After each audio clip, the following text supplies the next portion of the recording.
Hi everyone, welcome back. This is part 3 of our lecture today on health inequality. In the previous part, we talked a little bit about how structure conditions our health outcomes, and in this portion of today's lecture, we're going to be talking about the same, but in regard to culture.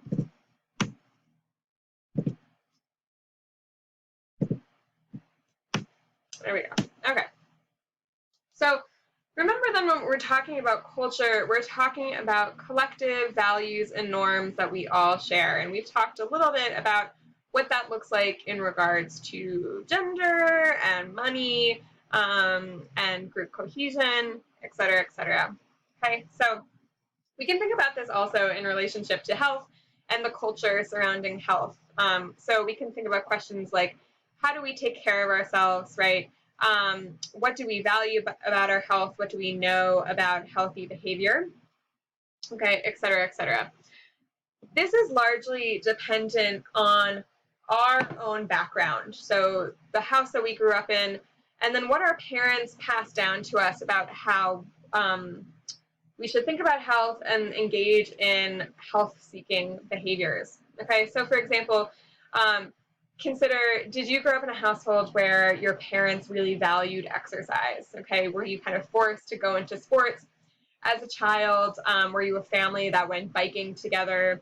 Did your parents teach you how to have a balanced meal, right? To have a protein and a carb and a veggie? Was that something that was important to your family, a norm that your family followed, and a value that they instilled in you, too, about how to take care of yourself? Okay.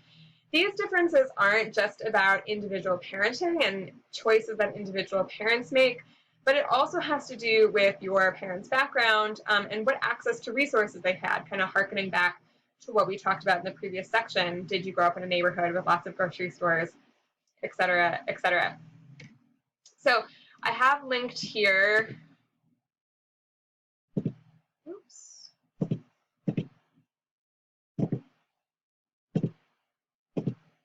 There we go. This article here about food choice by socioeconomic status, okay?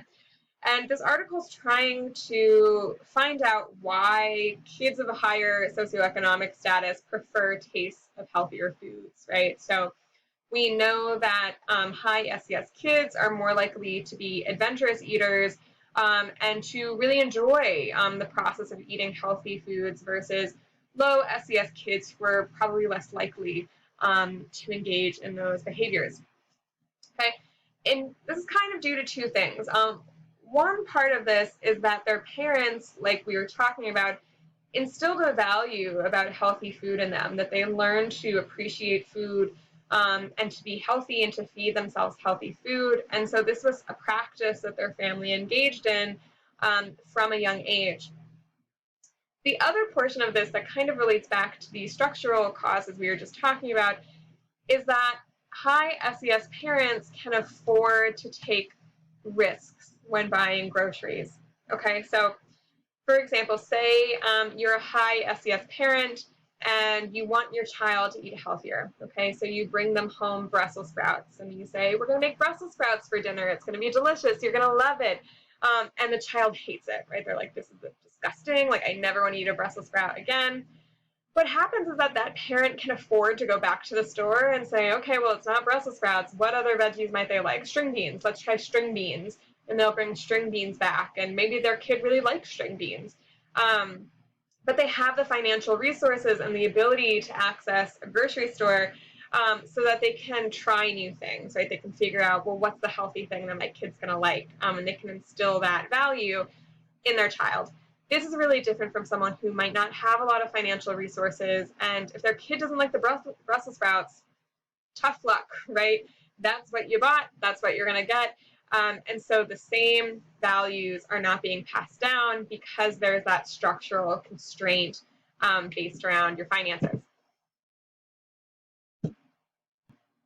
Okay, so similarly, our values and norms also shape how we interact with the medical field, right? So not just how we ourselves engage in health-seeking behaviors, but how we actually interact with doctors and people who are taking care of us, okay? This largely happens through socialization, right? Our parents teach us how to act in a doctor's office and what to think about a doctor, and when we should seek out a doctor. All of these things our parents teach us at some point, hopefully, right? What we know is that this process happens differently depending on your socioeconomic status. So Annette Lareau, who's a really famous sociologist, still kicking, doing great work, wrote this really important book called Unequal Childhoods that we're actually going to talk a lot more about in our next lecture when we talk about education. Essentially, her argument is that depending on your class position, you're raised really differently as a child. One of the ways that you're raised really differently is that if you are a high SES kid, you're raised with a sense of entitlement, in the sense that your parents teach you that you should advocate for yourself and be active, right, and believe that you deserve the best in the world. Okay, and that sounds maybe a little selfish, and to some extent it is, but ultimately, she argues this is really good for the child because they're not willing to take no for an answer, right? That they're able to advocate for themselves and pave their own way. One of the ways that she talks about this is in the context of a doctor's office. So Lareau's arguing through ethnographic observation that the richer kids that come into the doctor's office kind of know how to interact with the doctor, right? They walk in and they say, like, my knee hurts. And, like, let me tell you about it. And, like, what do you think it is? Versus the lower SES kids who walk in and kind of wait for the doctor to take control, right? They're not taking control of their own appointment. They're deferring to the doctor's authority and waiting for them to guide them through the appointment. Eventually, this has big kind of important outcomes, right? It's not just about the child's experience in the doctor's office. It actually has an impact on their health down the road, right? So for this, there we go. I want to kind of bring in anti-vaxxers here because I think they're relevant right now in our world, and they also kind of fit into this conversation really nicely.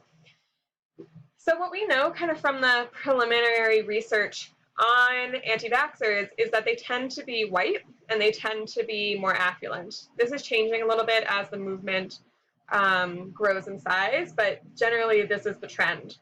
Okay? So why are anti-vaxxers more likely to be affluent and white?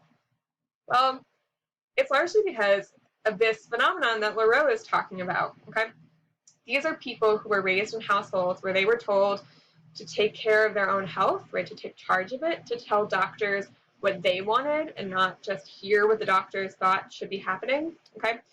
And so kind of, the dark side of this is that now we have people who don't believe in science, right, who are self-assured to the extent that they've chosen not to follow medical guidelines in regard to vaccination, okay? But, to a less extreme, this also looks like seeking out answers, seeking a second opinion in the doctor's office, right? So if you go into the doctor's office and you say, my stomach really hurts, I don't know what it is, and the doctor says, well, maybe lose some weight, or maybe it's anxiety or whatnot, and you're like, I don't know, like, it doesn't seem like it's those things. Seeking out a second opinion might be the difference between, in some cases, saving your life or not, right? You hear lots of stories about people who had cancer whose doctors told them it was nothing. And it was only until they sought a second opinion or a third opinion that they got the correct diagnosis, okay? So all of this to say, kind of long-winded, all of this is to say that what we teach our children about the value of health and how they should be behaving in the healthcare context has an impact on their health down the road and how they engage in the health field entirely, like in the case of the anti-vaxxers. Okay, so now I just want to wrap up by talking about a couple other ways that culture matters in shaping our health outcomes. One is that we already talked about earlier when we were talking about those cases initially, which is the role of discrimination in healthcare. Okay, and what we spoke of is that our preconceived notions about race, gender, and class influence how people are taken care of. Okay, so we talked about the fact that people of color's pain is often taken less seriously, and historically they've not been attended to medically to the same extent as white Americans. Okay. Another good example of this is HIV, right? So over 700,000 people have died of HIV since 1981, and many of these were preventable deaths, right? And what we know is that the extent to which HIV ravaged this country is due to the fact that the health of the LGBTQ community was not looked after as much as heterosexuals in this country. Okay, so that is a case in which our bias and our understanding of a particular social position influenced in kind of a dramatic way the health outcome of an entire population. I think we get that, so I'm not going to spend so much time on it.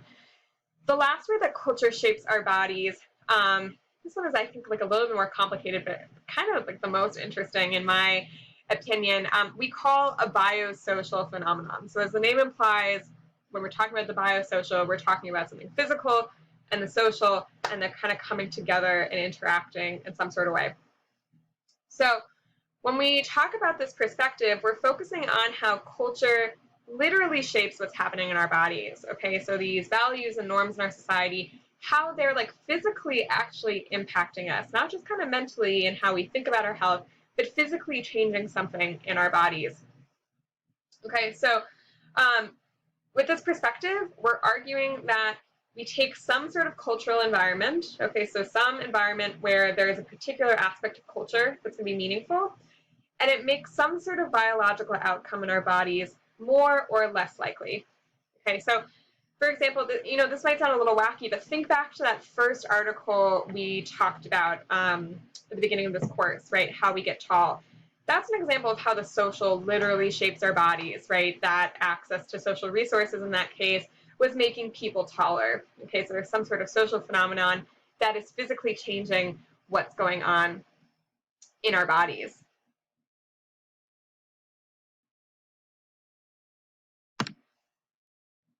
Okay, so to start us off, I'm going to give you an example that I think is going to clarify this a little bit more. So we can think about muscle distribution in our body. So what parts of our body are really muscular, what parts are not as muscular, and how this is different between men and women. Okay, so what we talk about lots and lots is that men have stronger upper bodies. They grow their shoulders and their traps and their biceps more, and that women have stronger lower bodies, right? Their glutes, their thighs, hamstrings, all of those are generally stronger proportionally than men's, right? And we kind of chalk that up to childbirth, right? And the fact that women have a lower center of gravity, et cetera, et cetera. So in part this is true, right? There are physiological differences between men and women, and I don't want to negate those, right? That it is very true that those exist. However, what we know is that this difference between men and women is exaggerated because of cultural gender norms, okay? So, for example, in our society, we value women who are slender and have very thin bodies, whereas men are valued for being strong and building muscle, okay? And the same is not true for each of them, right? We don't value slender male bodies. We don't value really muscular female bodies as much. What this means is that this norm shapes behavior between these two groups. So men, for example, are more likely to start taking creatine or protein powders and, hitting the weights more. And women are encouraged to engage in cardio, right? So they're told to run. They're not taught to lift weights as young or, if ever, like men are, though we're starting to see that change a little bit, okay? So what does this mean? It means that on average, women are slender or more slender than men and don't put on as much muscle because they're not engaging in weightlifting as much. They're focusing on getting thin and losing weight. And men are building lots and lots of muscle, right? Because they're more likely to be focused on gaining weight and taking these actions in order to bulk up versus to become more slender. So what does this mean, right? It doesn't mean that there aren't existing physiological differences between men and women. Certainly there are, but what we see here is that culture is acting as some intermediary that's shaping our bodies in some way, right? That because of these gender norms about how men and women should look, men and women's bodies look different. because gender exaggerates these existing biological differences between them. Okay, so let's look at another example in case this still sort of isn't clicking. Okay, so for this example, I want to talk about the difference in autism diagnoses between boys and girls. So what we know from the literature is that many more boys are diagnosed with autism than little girls each year. So for every one female diagnosed with autism, there's about 4 males that are diagnosed with autism. This largely still isn't very much understood. It's speculated that there might be some genetic difference between boys and girls that makes boys more predisposed to autism than girls. But what some of the new, kind of like actually very recent literature is indicating to us is that this might also have something to do with gender socialization. So we think back to that lecture on gender and how socialization differed at the micro level between boys and girls. We know that young girls are often taught more interpersonal skill than young boys, who are more likely to be engaged with adults through play and activity rather than interpersonal connection. Okay, so this looks like expecting young girls to engage in polite conversation, to make eye contact with who they're speaking to smile all the time, right? That's very gendered. Okay. And what this literature is showing us is that these female socialization characteristics actually mimic the intervention treatments that are used for young children with autism. So when a child is diagnosed with autism, lots of treatment options are available which encourage them to engage in these behaviors, right? To engage in interpersonal connection, to read faces, right? Et cetera, et cetera. So what this literature is concluding, right, is that this gender socialization and the fact that young girls are already expected to engage in these behaviors more than young boys, that socialization is acting as kind of an early intervention before these children might actually be diagnosed, right? So that this difference in diagnosis between young boys and young girls might actually mostly be a result of the fact that girls are expected to engage in these interpersonal behaviors more than boys are. So to summarize what this biosocial model looks like, to start off with, like, yes, we all have genetics that shape our bodies and what will happen to them or what is likely to happen to them, but often culture acts as this kind of middleman that determines the likelihood of those events, right? So, obviously when we think back to the How We Get Tall article, you're not going to be 6'5" if everyone in your family is short, probably, okay? But access to good resources and nutrition will make it more likely that you'll be taller than if you didn't have access to those things, okay? So visually I have it represented here, right, where you have some predisposition in your body, right? Culture acts as a mediator, that you'll engage in behaviors or society will treat you a certain way based on our culture that will make those things more likely or less likely. And then we get some sort of biological outcome from that. Okay, so there's a lot of obviously other factors going on in here too, but the point is that the social and the biological are actually more merged than we often talk about, right? That these two things are really interconnected and actually not so separate. Okay, so that's going to wrap us up for part 3. Move on to part 4, our final part of today's lecture, where we're going to switch gears a little bit and talk more about what it's like to experience health and experience sickness.